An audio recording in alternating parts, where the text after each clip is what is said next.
басынан бері Солтүстік Қазақстан облысының тас жолдарында 127 жол-көлік оқиғалары орын алды. Онда 19 адам қайтыс болып, 190-ы зардап шеккен болатын. Дәл қазір біз Нұр-Сұлтан-Петропавловск тас жолында тұрмыз. Онда орнатылған макеттердің маңыздылығын полицейлерден білетін боламыз.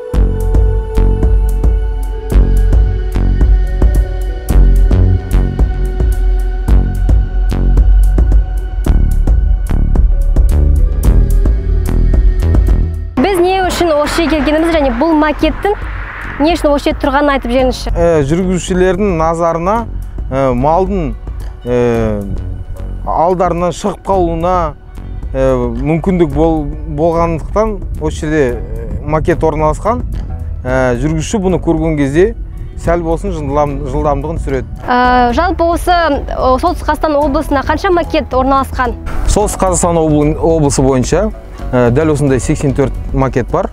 Оның ішінде жануарлардың 40 макеті, 20-сы 18-і патрульдік машина және 6-ы жүргізуші балалардың макеттері. Олар жаңағы жаяу жүргізуші белгілерінің жанында орналасқан. Мынау макеттердің көбісі ауыл маңайында орналасқан және мынау мал айдап өту белгісінің жанында қойылады. Өйткені бұл жерде жиі малды өткізеді жолдың ар жақ бетіне.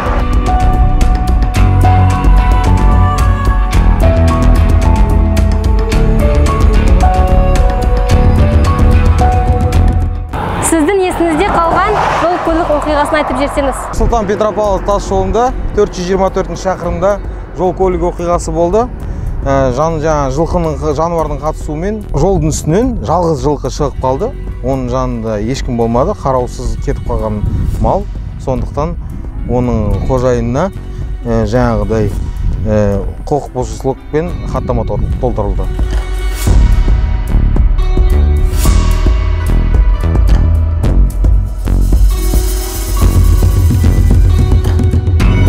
Жүргізушілер осы макетті көргенде, осы затты көргенде қандай не істеу керек?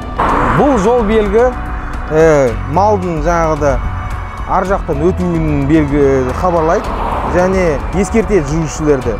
Осы 300 метр аралығында мал айдауы мүмкін. Сондықтан бұл жерге жақындаған жүргізуші назарын өте жоғары болып, сақ болып өту керек бұл жерден.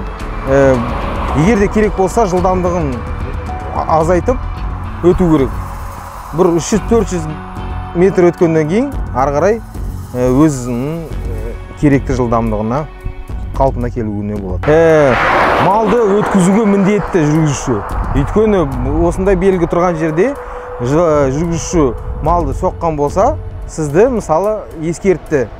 Мысалы 100 метр бұрын сізді ескертті. Сіз соны біле тұра өзіңіз ешқандай шара қолданбадыңыз. Жолдың үстінде ең бірінші жүргізуші, бүкіл міндеті жүргізушіге артылады. Жүргізуші деген бәріне жауапты, өз өміріне және өзінің жанында отырған жақындарына.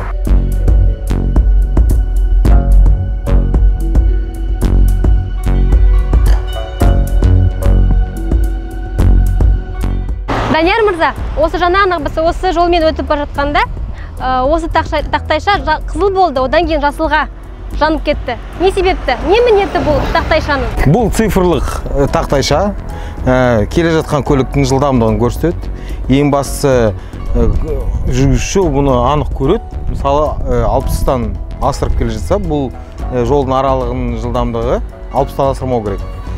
Сондықтан 60-тан асырып келе жатса, бұл бағдаршам қызылмен көрсетіледі цифрлары. Оны көрген жүргізуші есіне түседі. Ол жерде 60-тан асырмау керек екен. Сосын ғана жылдамдығын түсіреді. Не себепті осы жерде орналасқан? Бұл ауылдың дәл ортасынан республикалық маңызы бар тас жол өтеді. Бұл ауыл екіге бөлінген. Оң жаққа, сол жаққа. Мына жақтан көбіне адамдар бұлар жаққа қатынайды. Жаяу немесе велосипедпен.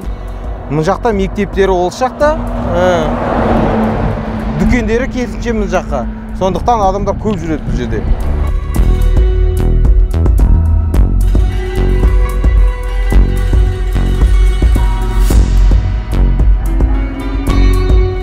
осы макет пайдасы қандай? Не үшін осы жерде тұр? Жоғарыда айтып кеткендей, бұл макеттердің барлық пайдасы да, но патрульдік көліктің макеті көбінесе түнгі уақытта пайдасы бар. Оның кешкі уақытта басталғанда мынау үстің жарық шамдары жанып тұрады, қызыл және жасыл болып. Ар жақтан келе жатқан жүргізуші, мысалы, патрульдік көлік тұр деп ойлайды. Сол себептен кішкене жинақы болып, есін жиып, жолды дұрыстап өтем деп тырысады. Мысалы, жақындай бергенде, мынау жаңа манағы біз өткен 60-пен ғана жүретін жолдың бір бөлігі болып есептеледі, әлі бітпеген, ауылдың әр жақ шетіне шыққан жоқ. Сондықтан мынау ауыл маңы, жаңағы 60-пен жүретін жол, балалардың жүретін жерлері, әр жақта жаяу жүргінші кесіп өтетін жол. Соның бәрі аялдама, соның бәрі жүргізушілерге бір септігін тигізеді. Жол көлік ережесін бұзбауға пайдасы тиіп жатыр бұл макеттік патрульдік көліктердің. Сондықтан осындай макеттерді қойса зияны болмайды деп ойлаймын.